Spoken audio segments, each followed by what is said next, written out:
Good afternoon, everybody, and welcome to the Real News Facebook channel. Also, we're streaming live on YouTube.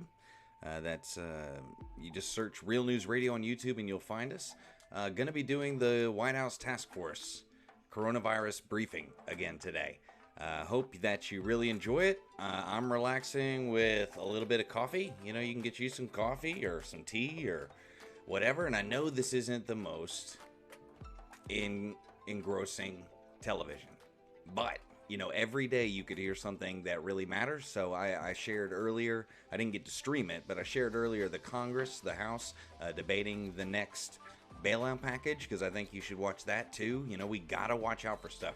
But just in case there's any new information, we're going to be streaming the White House Coronavirus Task Force briefing. I'm taking up a little time here at the beginning because as always, I'm going to have to play a little filler because it was supposed to start right now, the Coronavirus Task Force, but that is not going to happen. So we are going to watch a little bit of Joe Rogan. Hopefully I don't get a copyright strike. It's short. It's with Dan Crenshaw talking about China and the WHO. So I hope you enjoy yourself. Should be a good time. I'm just getting, you can't see it, but I'm getting everything set up here. It should be excellent for you. But as soon as the White House comes live, we will be live with it. So give me 1 second. I'm going to get it ready, and then you'll be watching Joe Rogan, Representative Crenshaw, Dan Crenshaw, China, and the WHO. So just give me 1 second. Be right back.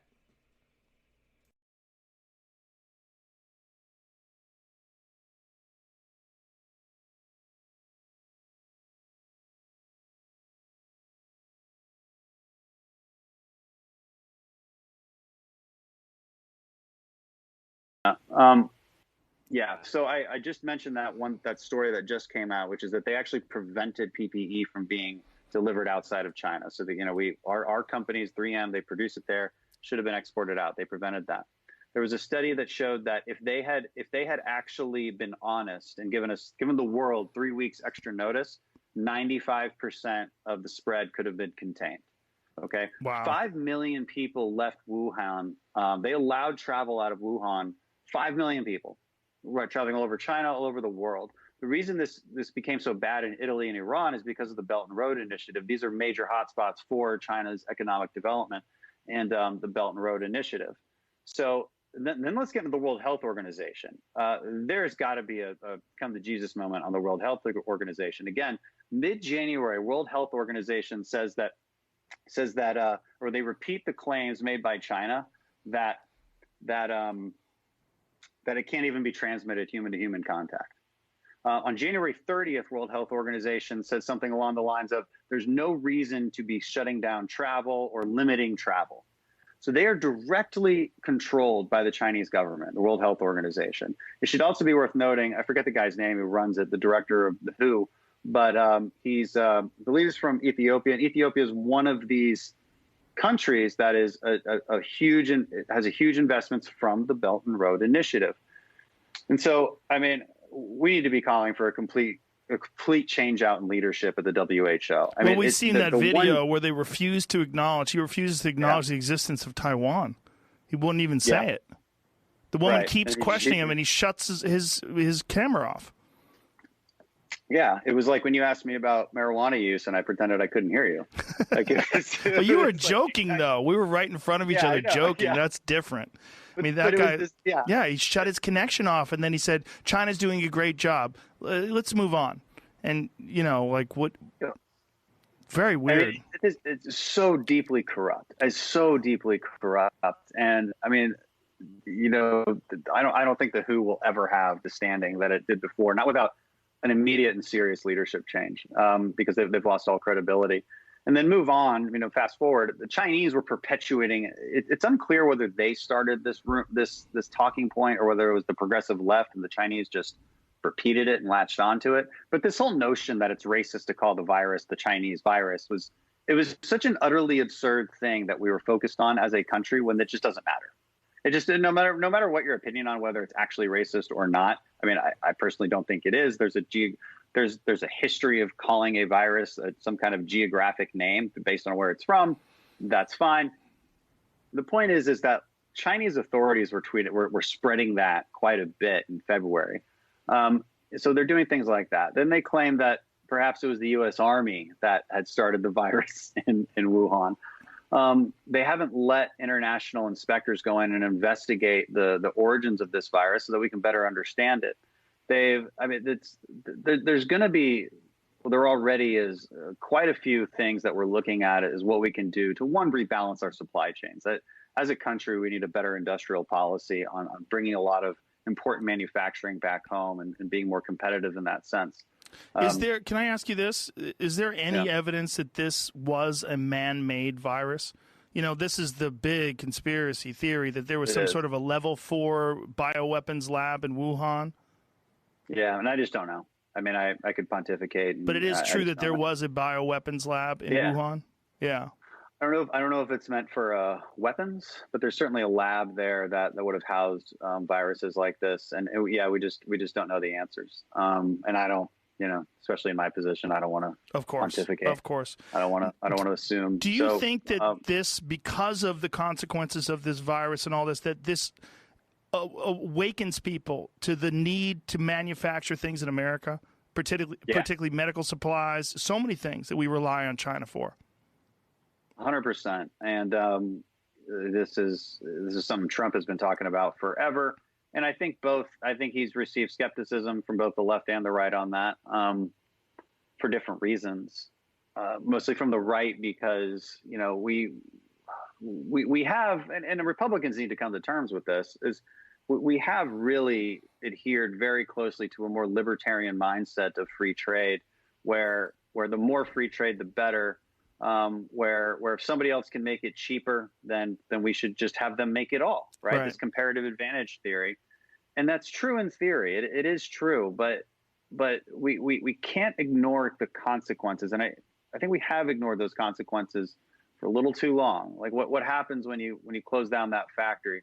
Yeah, like your T-shirts are 3 cents cheaper per unit, which is a really big deal for the margins of your company. And yeah, that company can hire more people and you get a cheaper T-shirt, but we kind of miss those manufacturing jobs. Like there's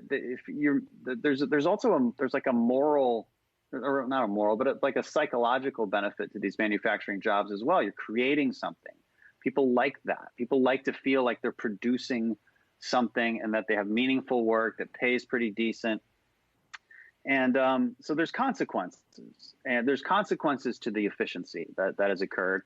And then there's national security consequences, and we're learning about those right now. And it's not just medical supplies that we need to take a look at. I'm from Houston, so our oil and gas industry is in a big dire straits right now. We risk the possibility that we lose energy between Russia and Saudi Arabia. Now, hopefully, I think the administration has been able to use some diplomatic pressure and figure that out to an extent. But we have to decide whether we think there's value in doing things ourselves. That's the ultimate question. And I would answer that yes, there is. Now, do we take it to an extreme? No. But are we out of balance right now? Maybe. Yes. And maybe we do need to look at changing our supply chains. Maybe that means some things are just slightly more expensive. Maybe that's what it means. But for a lot of items, we have to be looking at that. We have to be thinking that way. Well, I think also when you look at what are the consequences of allowing us to have things manufactured over there, what kind of karma do we take on for when you look at Foxconn, those buildings where they manufacture iPhones, they have nets around them to keep people from jumping off. Like, how many people have to jump before you put nets up? And like, what has to happen there where your life sucks so hard to make an iPhone? I mean, how much would it cost to make those here? Is it worth it for us? And, is there the real value in that, the label that we used to love to look for, made in America? That's not really discussed that much anymore. But I think it would be wise for all of us to invest in that idea again. Yeah, and the problem is like we hold ourselves to those standards of good labor conditions and good environmental standards, but we punish ourselves almost out of business completely. And so we punish ourselves out of business, usually through these specific regulations, whether labor or environmental, but then we also engage in free trade. So it almost guarantees that we lose out our own manufacturing base, or sometimes the energy sector, whatever it is, because we simultaneously make ourselves less competitive while also forcing our people to compete against people who work their employees so hard that they have to build nets around their office as they throw themselves off of it. That's such a good question, by the way. Like, how many people actually jump before they put the nets? What is the number? That is just a crazy reality. And it's also one that we just accept because we want an iPhone. And I mean, Apple's one of the most profitable companies the world's ever known. I mean, it's a spectacularly profitable company. And there's a whole of government policy and a whole of society. I'm not even say government. It's really society that we all have to kind of collectively look at this. And it's going to take the private sector as well. Because Apple would tell you, okay, I'd love to open up a plant here. And they do, but they'd like to do more. The reason they don't is because when they put out that job application, nobody will show up, or at least not enough people. And so what does that tell you? It tells you that we're not educating people in the skills that are necessary to engage in these jobs. There's a lot of technical skills that we are not teaching because, so this gets to education policy. Why aren't we promoting more STEM? Why aren't we promoting via the federal loan program, student loans? Why aren't we promoting things and majors that actually get us to a higher paying job? Why should the taxpayer be on the hook for a major that is guaranteed not to pay anything once you graduate? Like, what are you going to do with that degree and whatever? Who knows? You can name, but you know what I'm talking about. You can name a bunch, right? Gender studies, whatever. These are not high-paying things, and they're not useful for the economy that we want. And so, what kind of incentives need to shift is my point, to encourage more of that, so that Apple, when they do look at a place to build a new factory, and honestly, they can be confident that people will actually show up to work there.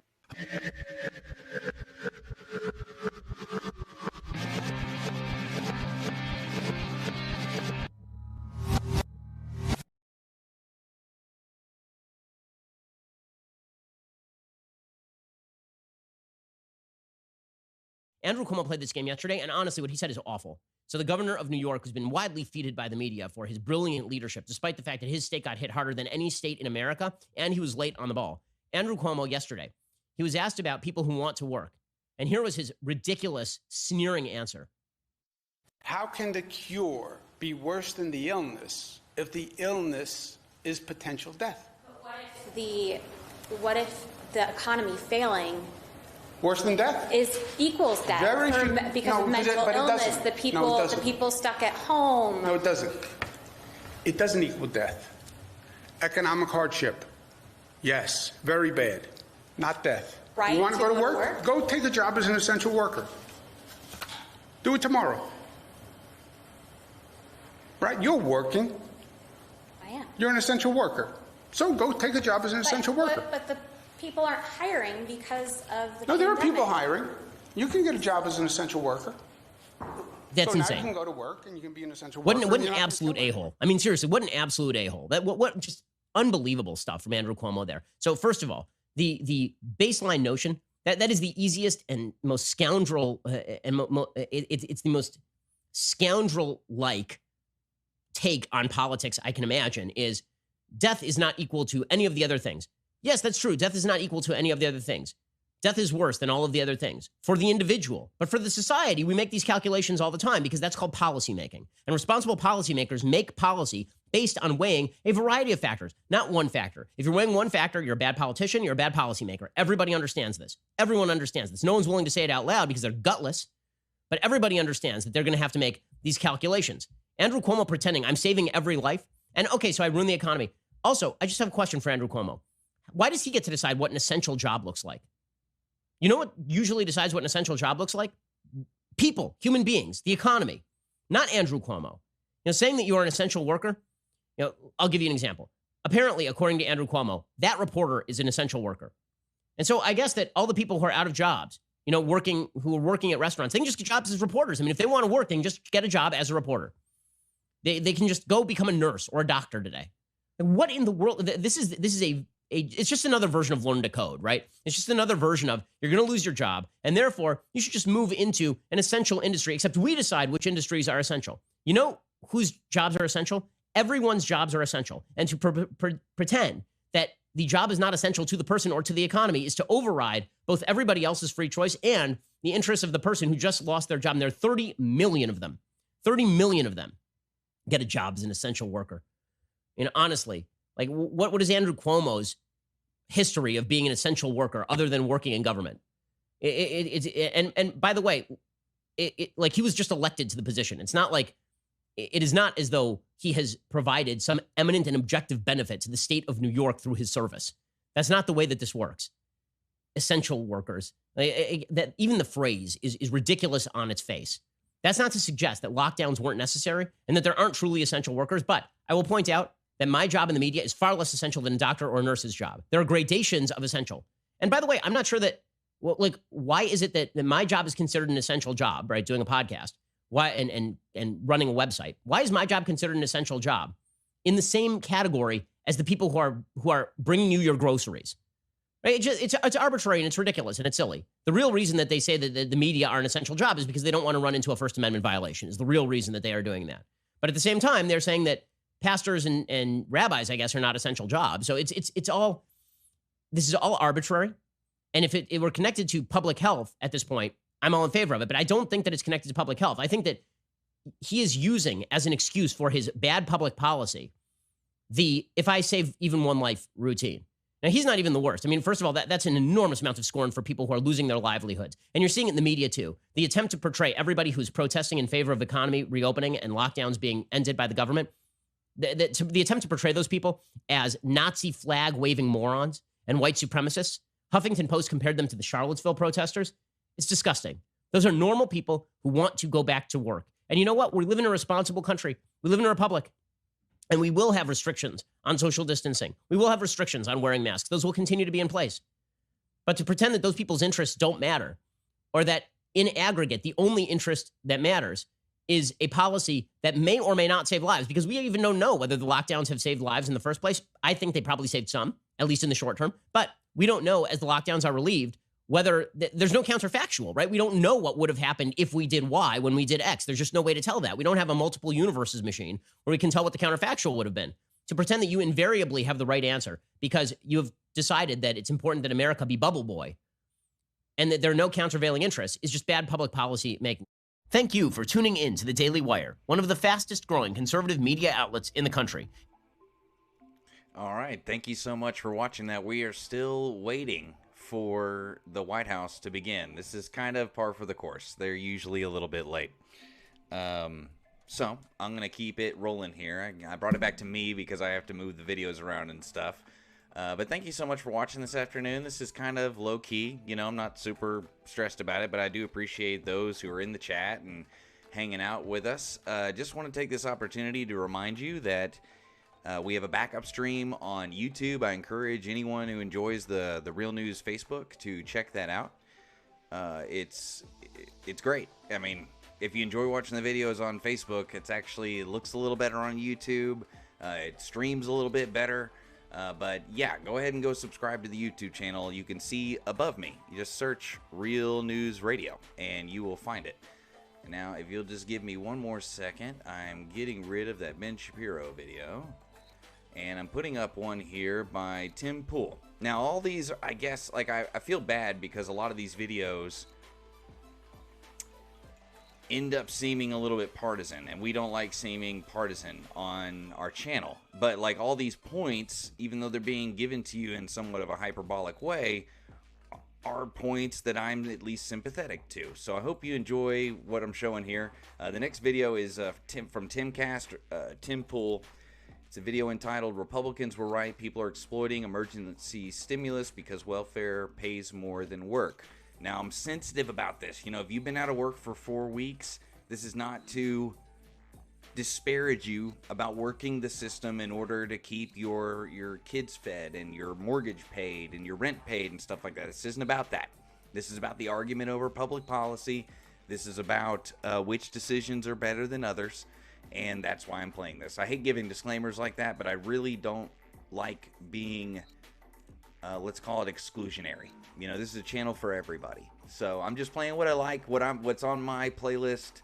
This is stuff that I've either planned to watch or I've already watched anyway. But we're still waiting for the White House press briefing. It should be coming soon. But until then, I'm going to be giving you some Tim Pool from Timcast. You can find him on YouTube and all the other places. But here he is. I hope you enjoy. There's a major political battle a couple weeks ago to get the coronavirus stimulus package pushed through. Democrats had blocked it several times and everybody was angry. After Democrats and Republicans finally agreed on what the bill was going to be, a bunch of Republicans stepped up and said, no, we can't do this. But were forced to give in and comply. As it turns out, these Republicans were correct. See, the reason they didn't want to sign on to this bill, to vote yes, was that part of the package was people would get 4 months of unemployment at 100% of their income, no lost income, plus $600. That got tacked on. And all of a sudden, there was fear that this loophole would result in people purposefully losing their jobs because they will make more money. Well, now we have it. From CNBC, she got a forgivable loan. Her employees hate her for it. Yes, I kid you not. A woman who did everything right said, I'm going to save my business. I'm going to get this loan money. And she thought her employees would be happy. They weren't. They were furious. They were now going to lose money because they were going to get $600 a week on top for 4 months. That's fat cash. Now, right now, there's a viral video by this comedian where he's screaming. And he's a funny guy and it's a bit. He's screaming about how stupid Congress is, that they're furloughing rent and mortgage payments. But then so what? These people who are out of work, 4 months later, they get evicted, they get foreclosure anyway. Because if they have no money, how are they supposed to pay the 3 months just because he can't get evicted now?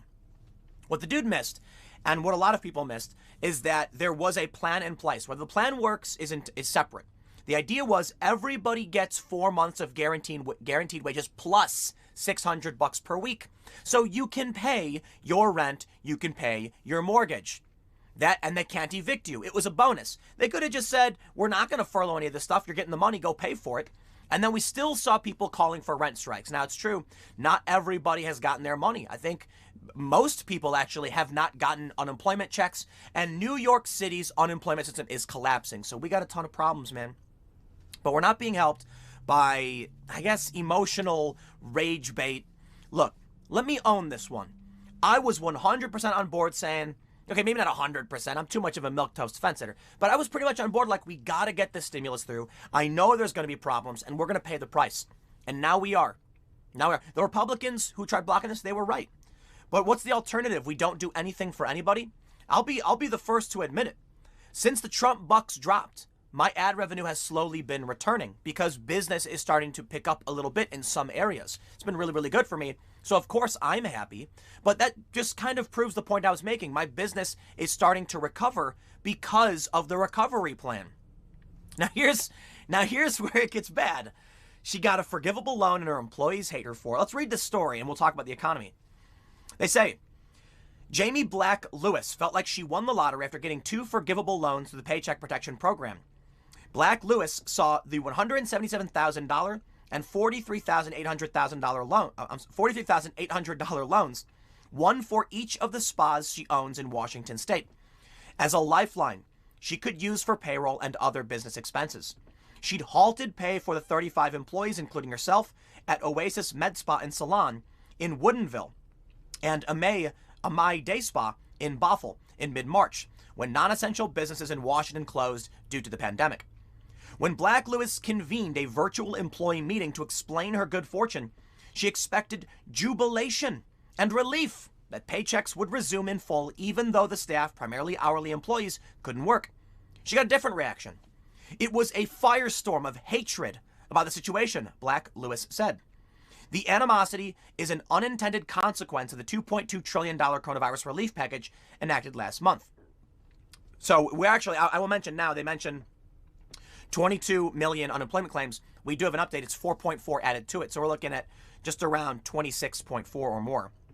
The story says, the law, The CARES Act offered $349 billion in loans for small businesses struggling as a result of the COVID-19. Banks, backstopped by the federal government, can fully forgive the loans under certain conditions. Among them, the bulk of funds must go toward payroll. Salaries must remain intact, and employee headcount must not decrease. Businesses have until June 30th to rehire laid off or furloughed workers. Black Lewis was trying to meet these rules, especially after her bank reiterated she must continue to pay workers for loan forgiveness. The anger came from employees who determined they'd make more money by collecting unemployment benefits than their normal paychecks. Mic drop. Boom. There it is. They wanted to exploit the system. You know, this proves Republicans right on several other things. When given the opportunity, people will exploit the system for free stuff. It doesn't work. You can't just have the government give people stuff. This is what you get, man. It's a windfall they see coming, Black Lewis said of unemployment. In their mind, I took it away. I couldn't believe it. On what planet am I competing with unemployment? Black Lewis is surely not the only entrepreneur to struggle with such dynamics. Roughly 22 million Americans filed for unemployment in the 4 weeks ended April 11th. Lawmakers are poised to infuse an additional $310 billion into the Paycheck Protection Program, which exhausted its initial funding this week. I'm going to stop right now because I'm getting really mad all about this. You know what? I'm seeing these people protesting, holding up signs saying, get the economy back going. And you know what? They're right. The economy isn't some nebulous system where you just add points to your account so you can buy a yacht. The economy is the system in which we manage our existence, our civilization. These people don't understand this. So you've got people demanding the government print more money, give more money, make businesses actually compete with unemployment, which they can't do because they're getting $600 plus. They're going to want to be unemployed. They want to exploit the system.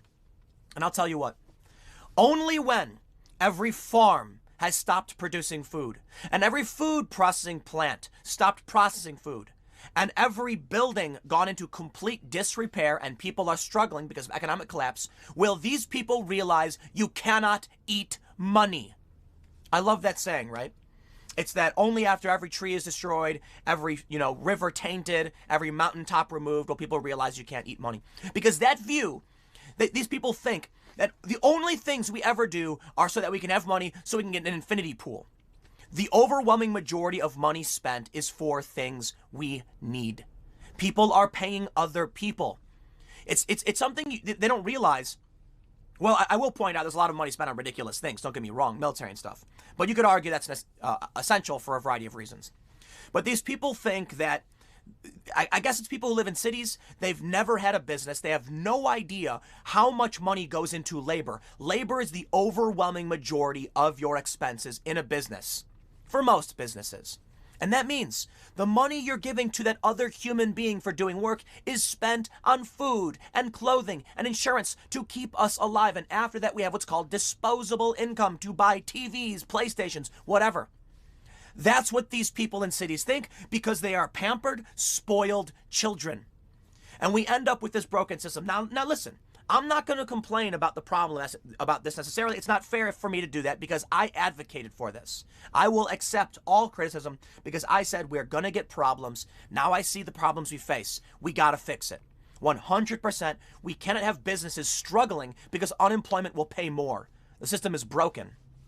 I also understand, as someone who runs a business, things were getting scary for a while and they're starting to improve. So I think the cure in this temporary situation was not worse than the problem, than the disease itself. The disease we had was the economy was collapsing. Now we've got, we've plugged one hole and another hole has popped up. This is what I expected to happen. Something bad would happen. We saw it with big companies getting access to funds they probably shouldn't have. It's not that big of a deal. We staved off the greater flood and now we got smaller problems. We'll have to fix this.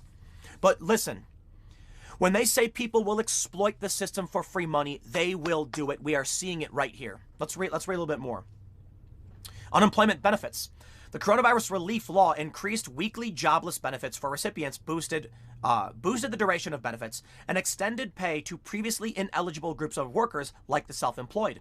Specifically, the new law adds a flat $600 a week to the typical weekly benefits paid by one state. Those traditional benefits, which vary widely between states, replaced about 40% of one's prior wages, according to a national average cited by the House Ways and Means Committee. The measures improved $600 a week payments, which run through July, aim to boost that wage replacement rate to 100% for the average worker. But some, especially lower wage workers, can come out ahead. Lawmakers were aware of the dynamic, yet felt the formula's simplicity would get money out to people faster. I agree with that. It was the right move to do, and now we can point the finger at those who would exploit our goodwill. That's what they always do. They take advantage of us because we wanted to do the right thing and help them. And it's really annoying to me. You get these people out protesting against the economy reopening. Meanwhile, it's these people, these exploiters and deceivers, standing behind those nurses at the protests, extracting our goodwill for hard cash that you cannot eat. They don't get it. They think money is food. It's absolutely insane. In Mississippi, a less generous state when it comes to unemployment benefits, full-time workers making less than $21 an hour would make more money on unemployment than from their job, according to an EconoFact analysis authored by economists Patricia Anderson and Philip Levine. In California, a medium benefit state, the break-even is around $26 an hour. And in Washington, a generous state, it's $30 an hour. Pay among Black Lewis's employees, massage therapists, hairstylists, and estheticians ranges from minimum wage, $13.50 an hour in Washington, up to about $60 an hour. Many work between 24 and 32 hours a week. It's not even about whether you come out ahead. It's about the fact that people have a choice. Do I go to work, something I don't like doing because they're not working fulfilling jobs? Hey, that's a philosophical problem. Or do I sit at home and play video games, read Harry Potter novels? Because you know millennials love doing that. Watch Game of Thrones, Ozark, and Westworld. What's the choice, man? This is the problem, I will tell you, with universal basic income. People won't work if they don't have to. If you have to compete with free money from the government, you will lose. 100%. And so these UBI people and the Yang people, they don't like to hear it. Listen, I'm a big fan of Yang. He was my first choice, not because of the UBI stuff. I think he had some interesting ideas on how we could make something like that work. But that he had a big list of comprehensive policies that I saw coming from no one else. Much respect to Yang. He had a lot going for him. I actually was speaking to some people involved saying, like, I think the UBI thing is kind of, it's the wrong route because he's not even talking about UBI necessarily. He's talking about dividends from major corporations. It is a complicated system, mind you. But now we can see exactly why UBI won't work. Because if somebody has a job and they're told, listen, you will make 60% of what you'd make working here for free. Now they say it'll be on top, right? Okay, hold on. Let me explain. Somebody has the option to go into a spa and run a register and a computer and take emails, and they get an extra what? $1,500, $2,000. They're already getting $1,200. They're gonna be like, I don't know. I'd rather just not do work and I'll live frugally. I'd rather just get the free money and sit around and do what I want to do. The problem with many of these people is that they don't want to do work. They want to do things like lay in the park, lay about, play video games. Now, you can turn those things into work, for sure. You can see it in the way AOC speaks, saying, we shouldn't go back to work after this. What are you talking about? I love my work. I love complaining into the camera. You know why? This is therapy for me. I sit around all day reading this stuff. You have any idea what that does to my brain? And then I get to just let it all out. It's therapeutic. My job works for me. Some people don't like what I do. Welcome to politics. I can't help that. You want to rag on me? Go ahead. Do it all day. I don't care. Some people like painting pictures, and other people want those pictures. Some people like growing crops, growing food, farming. Some people are really impressed that they had a bountiful crop. They're proud of their work. They did something. They accomplished something. But you get these people living in gigantic concrete boxes that smell like sour milk, as I like to say, and they're complaining about these squalid, these horrifying conditions. Get out. This is the problem. You've got people who like work. You've got people who don't like work. Now, you can make work of everything so long as someone wants to trade you for it. But what you're seeing right here now is a perfect example of the failures of UBI. We guaranteed wages to people, and they're saying, I would rather not work, even if it means I get less money. They're given the they're mad they can't get unemployment. Exploitation of our goodwill. How do you solve for that? I don't know. We've tried. It's probably why unemployment benefits typically only pay around 60 to 67%, depending on which state you live in. I believe in Illinois, it's like 2/3. And one of the reasons they do this is because they don't want unemployment to compete with business, because people will make the obvious choice. I get to do whatever I want and I get money anyway. Why bother producing anything? We got to build a culture of people who enjoy accomplishing goals, who enjoy creating things. This ain't it. I get it, man. There are some tedious jobs. There are people who don't want to work a cash register. And that's, everybody wants to be a rock star. Everybody wants to be the astronaut. It's like Fight Club, We're not all going to be that. You are not a beautiful and unique snowflake. Some people are going to do tedious jobs. But if we have a culture where people don't take pride in the work they do, you get this. You get people say, I don't want to do it or anything. But somebody's got to do these jobs. We need the people to do them. Now, businesses will pay competitive wages because people sometimes don't want to do things. Now they're competing against free money from the government, which is actually just our money being shoved into the pockets of the government and then distributed out. But not only that, they're just printing money, which means we're borrowing from ourselves in the future. The value of the dollar, the purchasing power, is going to collapse. These people don't understand how this works. You can't eat money. Money isn't healthcare. Money isn't food. Money is just a trade medium for exchanging things of value.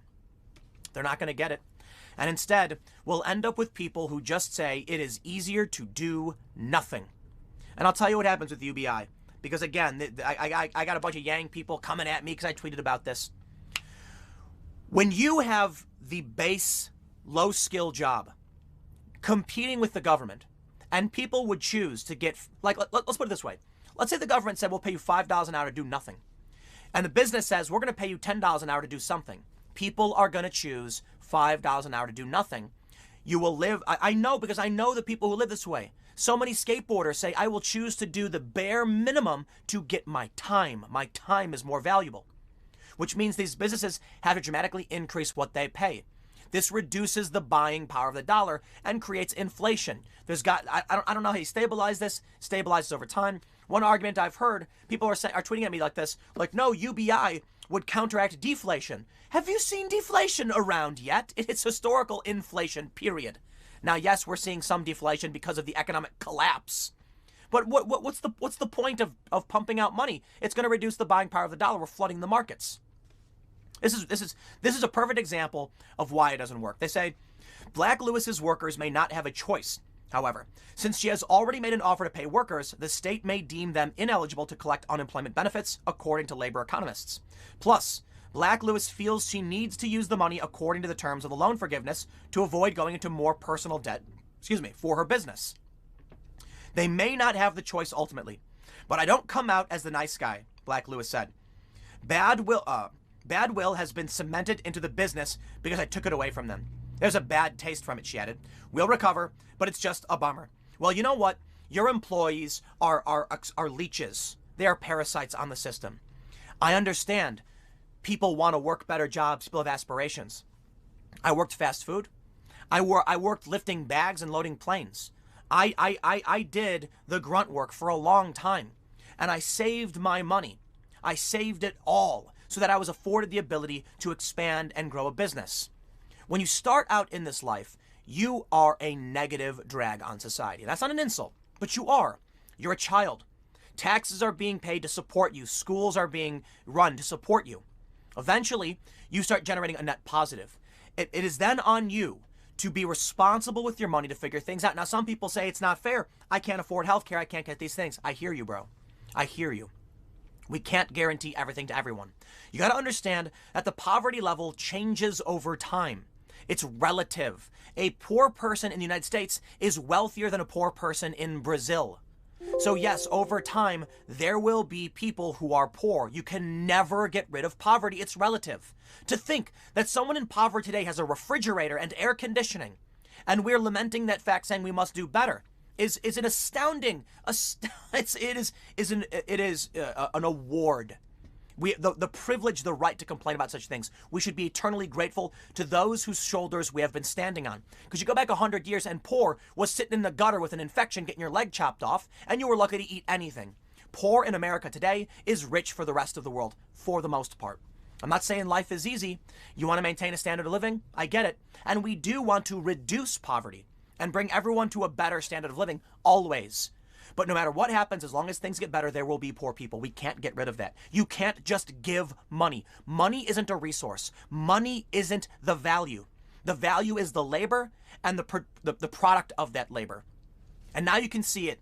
This stuff, I'm going to wrap this one up. Exploitation. Pure and simple. They will exploit the system. They will squeeze it dry. And while you, an essential worker, are getting paid less, think about this. An essential worker getting paid $10 an hour, making $400 a week, working full time, making less than those who are non-essential and who took unemployment. How does that make sense? Now I'll own that one. That's on me. I advocated for this thing saying we needed it, and that's right. We got to own up to that problem. But think about the people who are essential workers, who right now are like, I know I have no choice but to work because people need food. People need health care. Meanwhile, other people are like, I wanted free money and I didn't want to work. That's who you're going to have to go talk to, all right? Go talk to them. I'll leave it there. Next segment's coming up at 4 p.m. YouTube.com/Timcast. Thanks for hanging out, and I'll see you all then. All right, everybody. That was Timcast. We are still waiting on the White House Corona Task Force to get going. They're almost 45 minutes late. But while we have this little break between videos, I just want to offer my cheers. It's 5 o'clock somewhere, right? So I hope you're enjoying yourself. I hope you're not getting cabin fever too bad. Appreciate everybody who's stopping by to join the stream. This is just like a low-key stream. I wanted to play, and this, you've seen this before. We've played the White House Corona Task Force many times. I mean, it's an easy thing to play because there's no copyright issues. I just play the White House stream from the White House. And also, I think it's really good information. I mean, at any given time at any of these press briefings, you can hear something that is mind-blowing.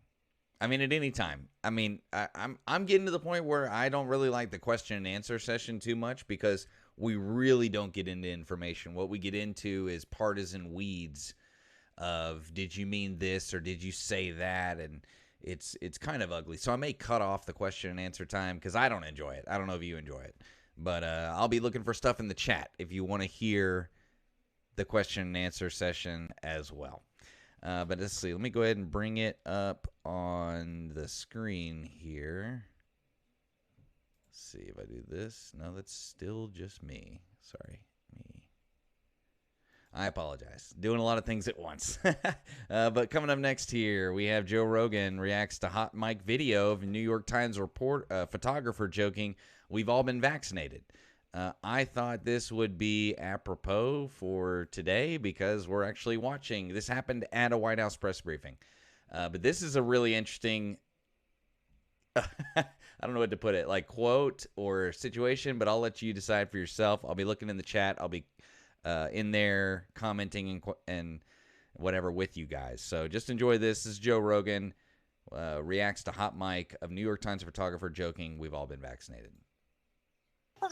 The Joe Rogan Experience. See if you can find this conversation, Jamie. That they're it says they're joking, but it also has a question that says they're joking. No, but that's Mediate. It says they're joking, right? Yeah, every other website is not saying they're joking. It doesn't sound like they're joking. I think they're trying to come up with some sort of a cover for it. But let's play what he said. It's John Roberts, who is a correspondent for Fox, and then who is the other guy? The other guy who works for the New York Times. Doug Mills, he's a photographer. Doug, okay. So now it says apparently joking. It doesn't sound like they're joking. Play what it says. Because let me explain it here. John Roberts comes in, and it's going to play an ad before this, Jamie, so kill the volume. John Roberts comes in, and when he comes in, he's not wearing a mask, and he tells the other gentleman, you could take the mask off. And he tells them about this L.A. study. Go ahead, play it here. What's up, Barry? All right, man. Where do you go, babe? You can take out the mask, Doug. The case fatality rate's like 0.1 to 0.3 according to USC. Is it really? That's reassuring. USC. Everybody here's been vaccinated anyway. USC and LA County Public Health came out with a study.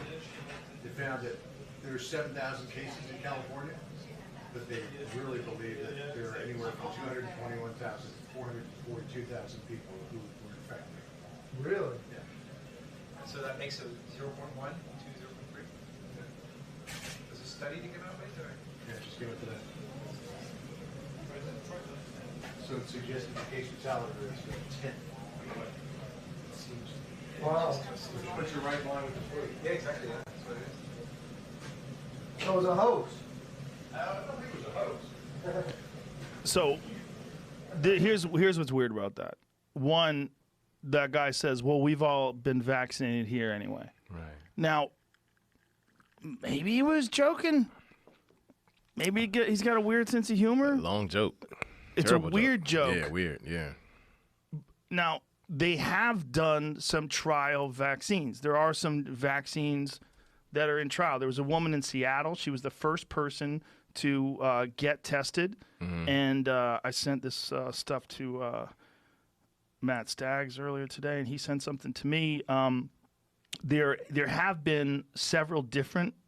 There's 70 coronavirus vaccines right now that are under development, with 3 in human trials. Okay. So there have been some things going on right now, and the first person treated with the coronavirus is in Seattle.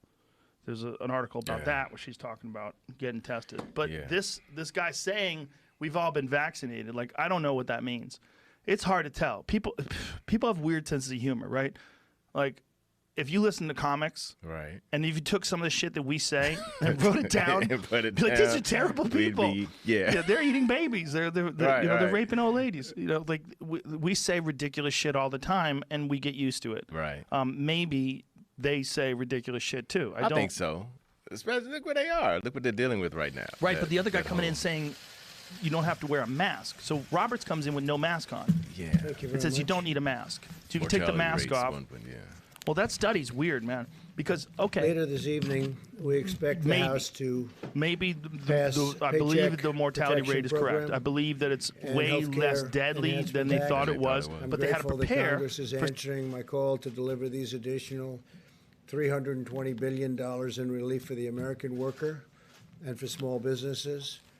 At a time when many Americans are enduring significant economic challenges, this bill will help small businesses to keep millions of workers on the payroll. You see, states are starting to open up now, and it's very exciting to see. I think it's very awe-inspiring.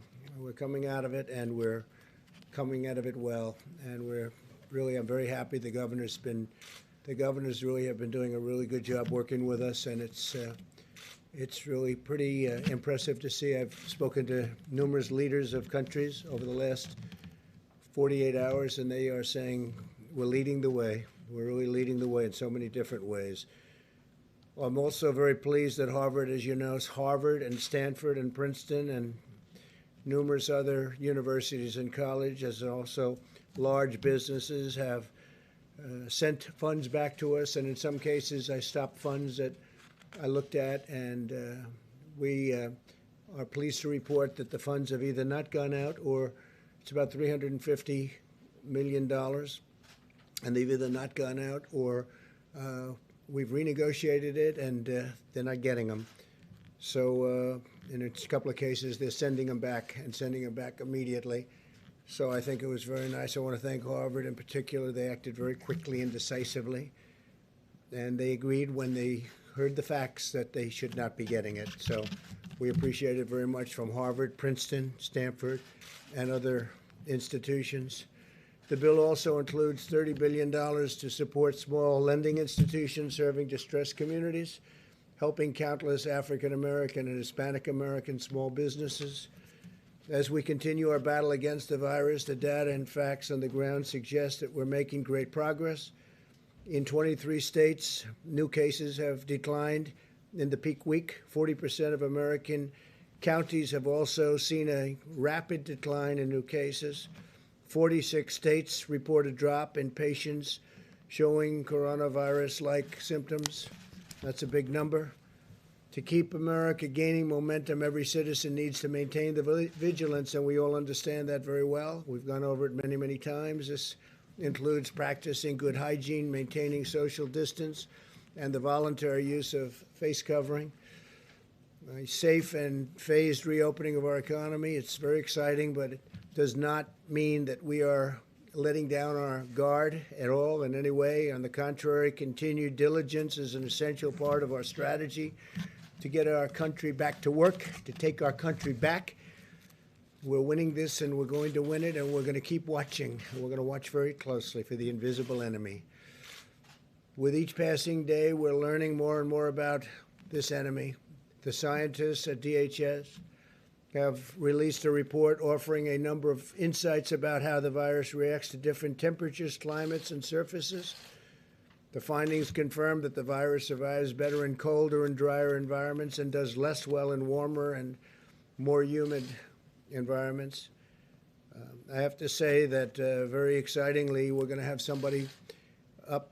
Bill will be up in just a little while. It was a great report you gave, and he's going to be talking about how the virus reacts in sunlight. You really hear the numbers, you won't even believe them. U.S. trials of the COVID-19 have been going on and have been approved in the United States, Germany, UK, and China. That's big news. And a lot of trials are going on. We have a lot of great, brilliant minds working on this, both from the standpoint of vaccine and therapeutics. We must be careful in all conditions, but we will get this done. We're very close to a vaccine. Unfortunately, we're not very close to testing, because when the testing starts, it takes a period of time, but we'll get it done.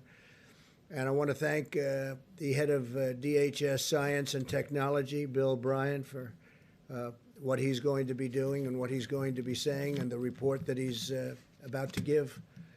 I think it's going to be something that nobody's ever heard. It'll be brand new information and very important information. My administration continues to leverage the Defense Production Act to dramatically increase the manufacture and delivery of critical medical supplies. We finalized 3 contracts to produce 39 million more N95 masks in 90 days. And as you know, we're also using a sterilization process, some great equipment that will sterilize the masks up to 20 times per mask. So that's like ordering 20 times more masks. And it's working very well. We just want the hospitals and the institutions where it is to use it. A lot of people don't use it. They're so used to getting a new mask, they don't want to use it. They want to go and immediately get a new one. We're asking them to use the sterilization process. Every bit as good, up to 20 times. Think of that. In addition to ramping up our domestic assembly lines, we also have airlifted nearly 750 million pieces of personal protective equipment into the United States through our Project Airbridge, which has been an incredible thing to watch. It's really a military operation. The Vice President is now providing each governor with an exhaustive count-by-county breakdown of the privately distributed personal protection, and this is equipment and things that are incredible. It's personal protective equipment. It's incredible, and it's all brand new and at the highest level. We're getting only the highest level. And also, we're looking at essential gear within their states, and it's being delivered to different states quickly and as we speak. This way, the governors should know exactly what's being delivered through a private sector supply chain within their states, as well as through the Project Airbridge. We're trying to get it immediately from the plane to the state. When we can't do that, we bring it into our facilities and get it to the governors. And we're getting them fast, and we're notifying them very strongly so they know it's there. Governors can use this information to quickly ensure that they get materials where and when they are needed. Today, I also want to extend my special thanks to our nation's incredible county emergency management teams, who have been working relentlessly for weeks around the clock, end on end, to serve their communities, help distribute critical supplies, and save countless American lives. We salute these heroic officials on the front lines. As we continue to develop potential therapies, the FDA has recently begun a national effort to expand access to convalescent plasma donated from the blood of those who have recovered from the virus. The blood of these donors contains antibodies that can potentially reduce the severity of the illness in those who are sick, and frankly, those that are very sick.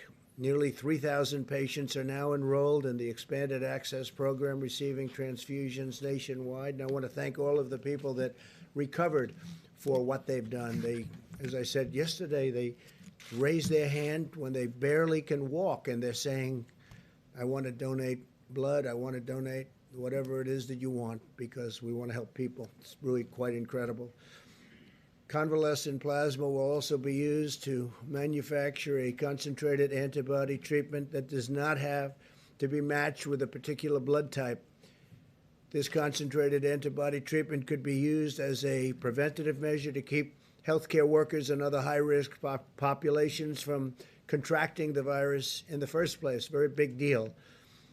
Clinical trials of these products are slated to begin within weeks, and we can maybe have a fairly quick solution. I urge Americans to get in there and keep doing what you're doing, because, again, we want those people recovering or recovered from coronavirus to contact their local blood and plasma donation center to learn how they can help. And they've been so great, and I just appreciate it.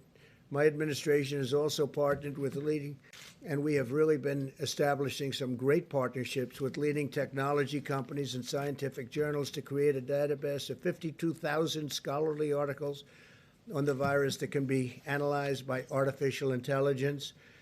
Top AI experts are now using this wealth of data to gain insights into potential therapies. And we're collaborating with tech firms, universities, and our national labs to harness American supercomputers in the search for treatments and vaccines. That search is going on, and it's being, I think you'll see in the future, you'll see it's very successful. Ultimately, it'll be a tremendous success. Great progress is being made at a rapid pace, a pace like no other. We have every hope that with the full might and resources of American science and technology, and with the courage and devotion of the American people who have been so incredible, we will end this plague, and together we will restore the full measure of American strength and power and prosperity. Our country is going to do fantastically well. You see what's going on. There is a pent-up demand in our country to get it back right where it was, and maybe even better, and that's what's going to happen. So with that, I'd like to ask Mike Pence to come up. Vice President, say a few words, please, Mike. Thank you, Mr. President, and good afternoon. Today, the White House Coronavirus Task Force met, and while our hearts are with the families of those who have lost their life to the coronavirus and those who are struggling with serious illness today, our team, led by Dr. Deborah Birx, informs us that the data continues to show promising signs of progress. The New York metro area, New Jersey, Connecticut, Detroit, and New Orleans all appear to be past their peak, and we are seeing consistent declines in hospitalization and cases in regions across the country. Our only conclusion is that we're getting there, America, because the American people have put into practice the President's guidelines of social distancing, because you've been listening and adhering to the guidance of state and local officials. We're making meaningful progress, in a very real sense, sparing Americans to be exposed to the coronavirus, and in no less extent, saving lives.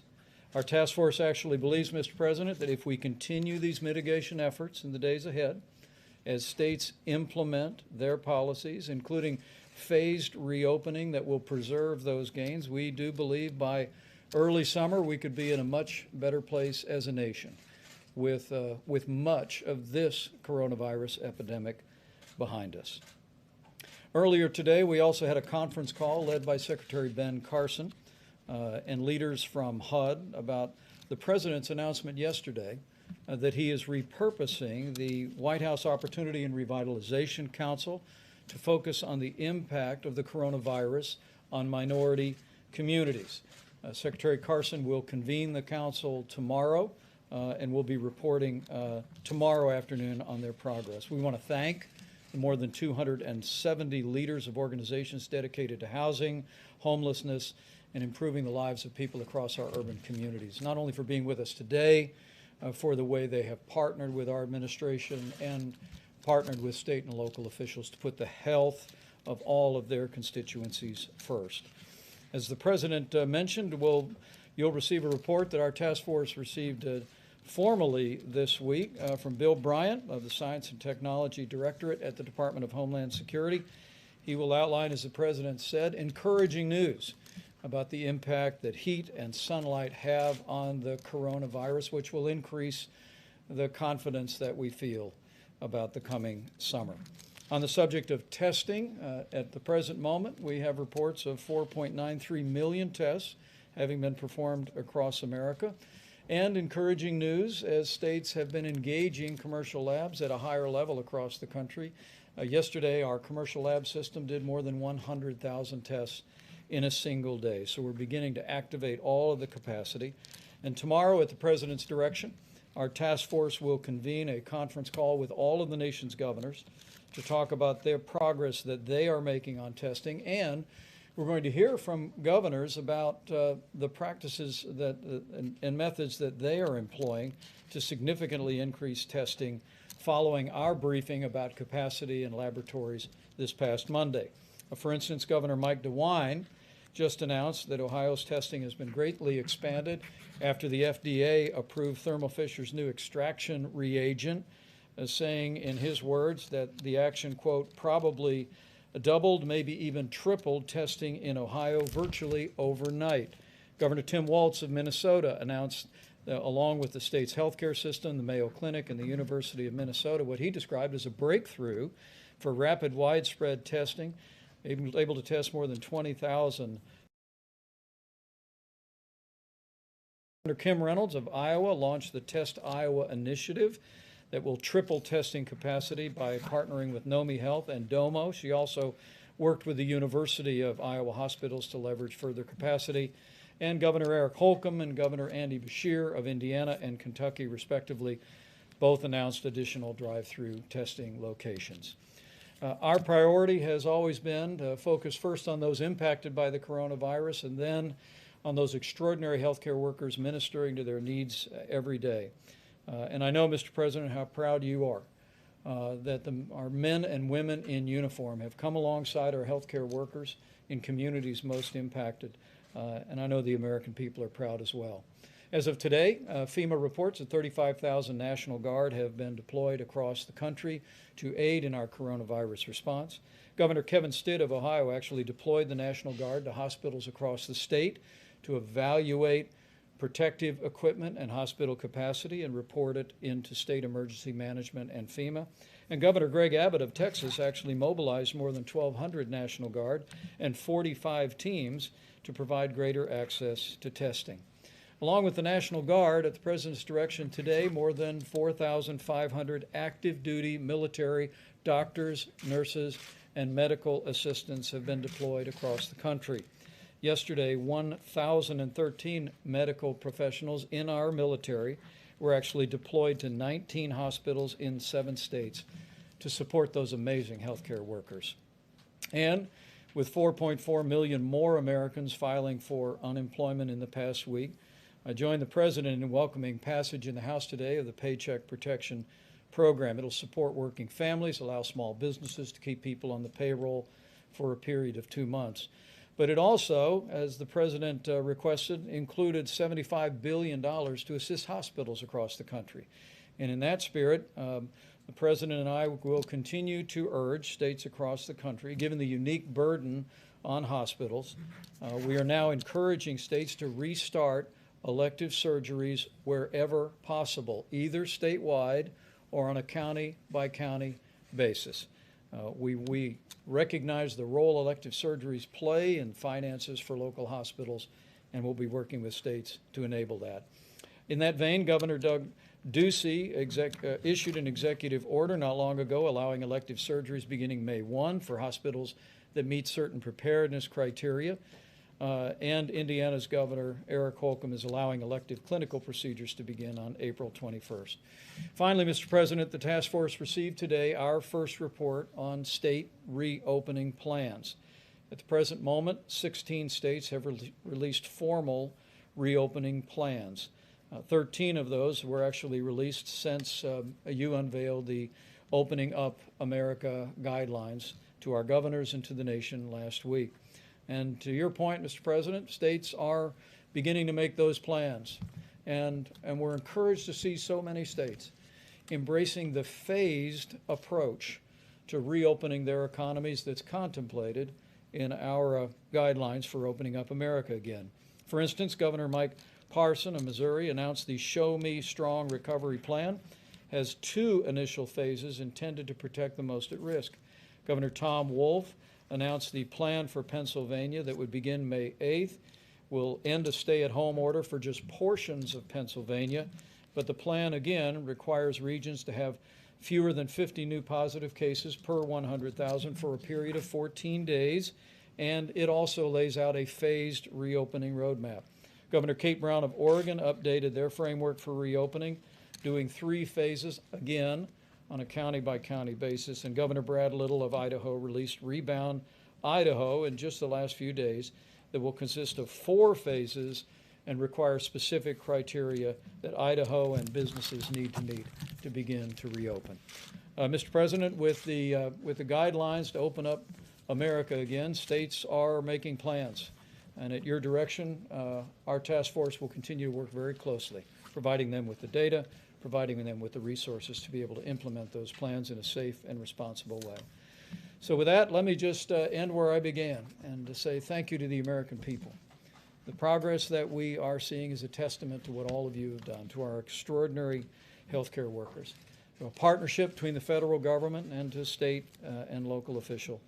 And I'm confident it's also owing to the prayers of millions of Americans each and every day. All of that combined, we're slowing the spread. We're protecting the most vulnerable. We're saving lives. And every single day, we are one day closer to opening up America again. With that, Mr. President, I'd be pleased to call Bill forward. Bill Bryant leads the Science and Technology Directorate at the Department of Homeland Security and now will make a presentation on their recent study. Thank you, Mr. Vice President. Thank you, Mr. President, for this opportunity to do this today. Good afternoon, everybody. My name is Bill Bryant, and I lead the Science and Technology Directorate at the U.S. Department of Homeland Security.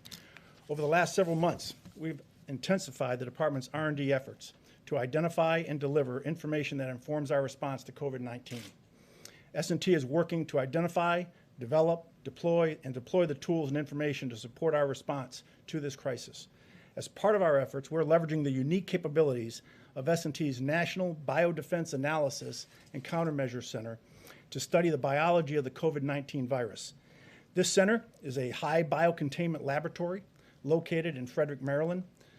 It was established in the early 2000s in response to the Amerithrax attacks, and where we study, characterize, analyze, and develop countermeasures for biological threats to the homeland. We work closely with the CDC, FDA, HHS, and also our Department of Defense colleagues and many others. Yesterday, I shared the emerging results of our work that we're doing now with the Coronavirus Task Force. And today, I would like to share certain trends that we believe are important. If I may have the first slide, please. And while that's coming up, our most striking observation to date is the powerful effect that solar light appears to have on killing the virus, both surfaces and in the air. We've seen a similar effect with both temperature and humidity as well, where increasing the temperature and humidity, or both, is generally less favorable to the virus. So let me illustrate with this first slide.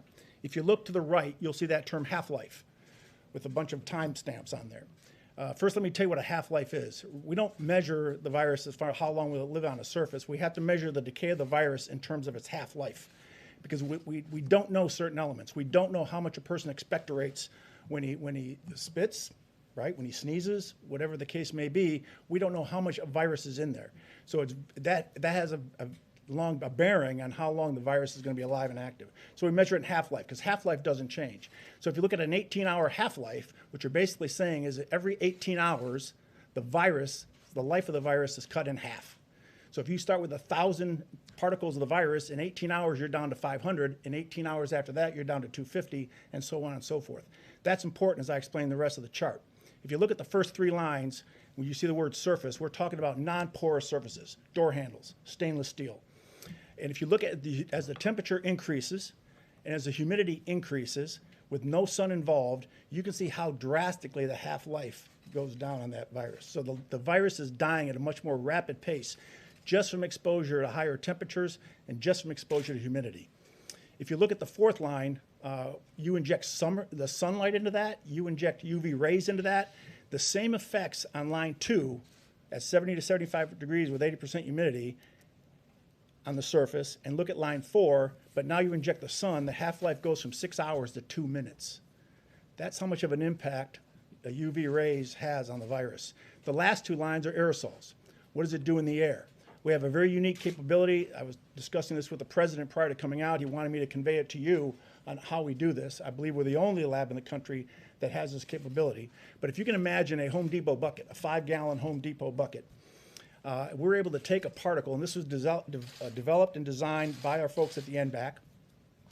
We're able to take a particle of the virus and suspend it in the air inside of this drum and hit it with various temperatures, various humidity levels, multiple different kinds of environmental conditions to include sunlight. And we're able to measure the decay of that virus while it's suspended in the air. This is how we do our aerosol testing. We worked with Johns Hopkins Applied Physics Lab, and we actually developed a larger drum to do actually more testing, and it's 4 times the size of that. So this is the capability that we bring to this effort. So in summary, within the conditions we've tested to date, the virus in droplets of saliva survives best in indoors and dry conditions. The virus does not survive as well in droplets of saliva, and that's important because a lot of testing being done is not necessarily being done, number one, with the COVID-19 virus, and number two, in saliva or respiratory fluids. And thirdly, the virus dies the quickest in the presence of direct sunlight under these conditions. And when you look at that chart, look at the aerosol as you breathe it.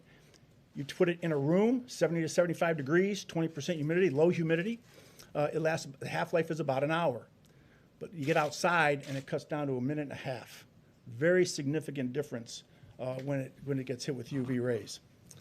Mr. President, while there are many unknown links in the COVID-19 transmission chain, we believe these trends can support practical decision-making to lower the risks associated with the virus. If I could have my next slide, and while that comes up, you'll see a number of some practical applications. For example, increasing the temperature and humidity of potentially contaminated indoor spaces appears to reduce the stability of the virus.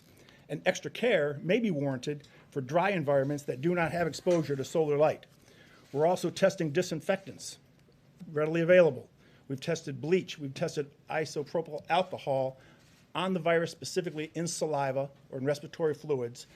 And I can tell you that bleach will kill the virus in 5 minutes. Isopropyl alcohol will kill the virus in 30 seconds, and that's with no manipulation, no rubbing, just spraying it on and leaving it go. You rub it and it goes away even faster. We're also looking at other disinfectants, specifically looking at the COVID-19 virus in saliva. This is not the end of our work as we continue to characterize this virus and integrate our findings into practical applications to mitigate exposure and transmission.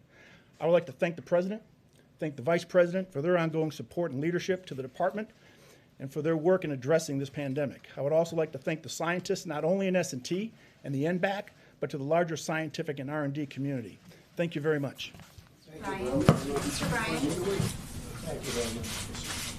So I'm going to ask Bill a question that probably some of you are thinking of if you're totally into that world, which I find to be very interesting.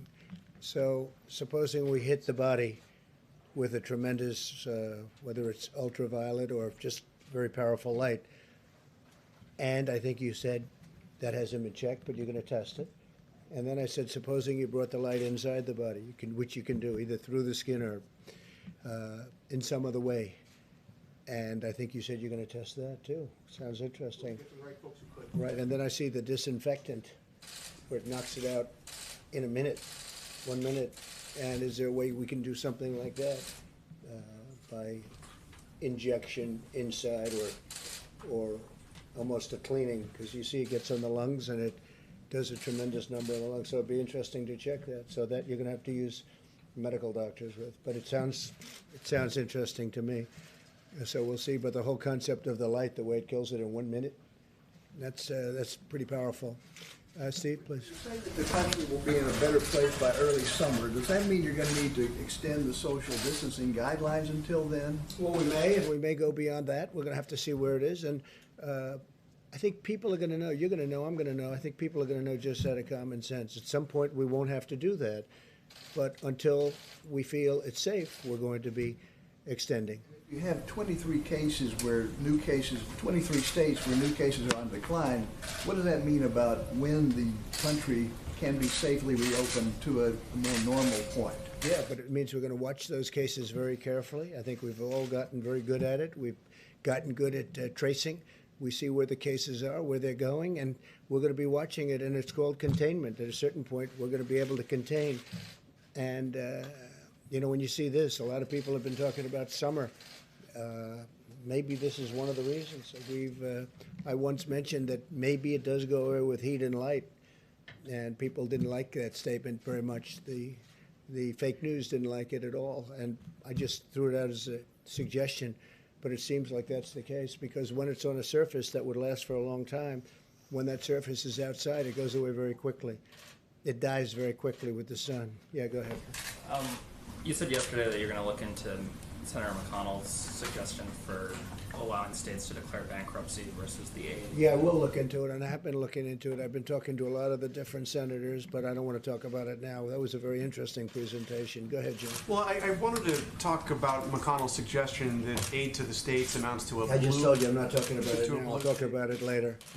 I'd like to talk about something that right now is of more interest to people. Could I ask Mr. Bryan a question? Yeah, sure. Thank you. When you started your presentation, you described this as an emerging result. Does this mean your study is conclusive? Is there more work to do? We're continuing that. For example, on the aerosol side, you notice the figures were 20% humidity. We're looking at higher humidity levels. We would expect that would even have a greater impact on the virus. We're looking at other types of disinfectants. And so we're as a scientific community, we're continuing to study the virus to understand its characteristics. Mr. Bryan, can you explain why some hot spots we've seen in the U.S. are hot and humid, like New Orleans, for example? Let me explain. If you look at the coronavirus as a chain with many links, what we've done through our study is we've identified some of the weak links in that chain that the transmission of the virus depends upon. We identified that heat and humidity is a weakness in that chain. We've identified that sunlight, solar light, UV rays is a weakness in that chain. That doesn't take away the other activities, the guidance from the White House, the guidance from the CDC and others on the actions and steps that people need to take to protect themselves. This is just another tool in our tool belt, right? Another weapon in the fight that we can add to it. And in the summer, we know that summer-like conditions are going to create an environment where the transmission can be decreased, and that's an opportunity for us to get ahead. But the president mentioned the idea of cleaners, like the bleach and isopropyl alcohol you mentioned. There's no scenario that could be injected into a person, is there? I mean, no, I'm here to talk about the findings that we had in the study. We don't do that within that lab, at our lab. So how we simplifying through injection? We're talking about almost a cleaning sterilization of an area. Right. Maybe it works, maybe it doesn't work, but it certainly has a big effect if it's on a stationary object. Okay. So are we simplifying too much by saying that it'd be better with the warmer weather and the sun coming out more and more, that people would be outside than staying inside their home, confined to the four walls of their house? It would be irresponsible for us to say that we feel that the summer is just going to totally kill the virus and that if it's a free-for-all and that people ignore those guides. That is not the case. We have an opportunity, though, to get ahead with what we know now and factor that into the decision makings for what opens and what doesn't. But are you saying on surfaces, the heat, the hot summer, and whatever other conditions, humidity and lack of humidity, that would have an impact? So that on surfaces where it can be picked up, it will die fairly quickly in the summer, whereas in the winter it wouldn't die so quickly. Yes, Mr. President. When it's exposed to UV rays, take a playground equipment, for example. The UV rays hitting a piece of playground equipment will kill the virus when it hits on the playground equipment. But underneath, where the sun does not get, if someone touched that and had it on their hands, it could still be there, right? It has to be in direct light of the UV rays. With the sun, if it's on somebody's hands, right, and they haven't touched their face and all of the things. And it's exposed to the sun. I know, but if they're outside, right, and their hands are exposed to the sun, will that kill it as though it were on a piece of metal or something else? I don't want to say it will at the same rate, because it's a non-porous surface, but what we do know is that we looked at the worst case scenario, and the virus lives longer on non-porous surfaces. So porous surfaces, it doesn't live quite as long. So in theory, what you said is correct. This is sort of semi-non-porous, right? This, right? Yes, Mr. President. Mr. Ryan, Wait. Okay. Mr. Ryan, how should governors who are opening their states, working on that, incorporate the findings of this study into those guidelines? I would leave that up to the governors. This is a decision. This factors into their decision process. As I mentioned, with knowing this knowledge and having this knowledge, as we continue to study and further know what the virus does and how it reacts, it could impact the way a governor will look at what he opens in a state, how he opens it, in what environments these things are opened up. But I leave that up to the governors to make that decision. Obviously, at the moment, the advice is stay at home.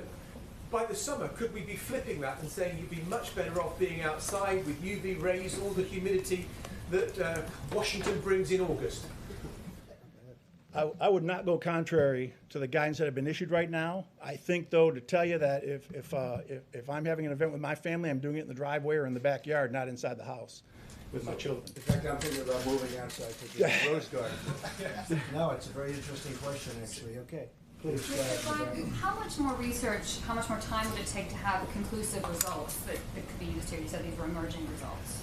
We first were able to receive the virus back in February is when we started testing. And it is a science-based approach. Science is a process. The doctor can attest to that. It doesn't necessarily line up with goals and targets and other things. It is what it is. But we are now starting to get results. And we're every week or 2 weeks, we're starting to find out something new and something different. And in talking to the task force and the vice president, he's already asked us to come to him every time we come up with some new discoveries that we could share to the public. Phil? Yeah, sir, have you compared notes with your counterparts in other foreign governments or in private industry who might have been studying the same thing, and do their findings show the same result that you found here?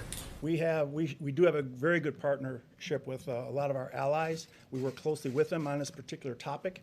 We actually authored a document called the Master Questions List. If you go to DHS S&T's website, we've already had about 17,000 hits on this document. It actually outlines what all the countries in the world are doing to fill the certain gaps of knowledge that don't exist within the virus and what we do know. And that is really what targets and drives the science community to say, oh, what don't we know now, so we don't duplicate what other people have done. So we've championed that document. It's well referenced, and I would encourage you to look at that. And we are working with other countries on vaccines, as you know. Yeah, go ahead, please. Thanks, Mr. President. If there is a summer ebb with this virus, what would the federal government need to do to take advantage of that time? Say it at the beginning, what? Oh, so if there is a summer sort of ebb with this virus, what would the federal government need to do to take advantage of that time to be better prepared for a possible resurgence in the fall than we were the first time? Well, I'll tell you one thing. I think a lot of people are going to go outside all of a sudden.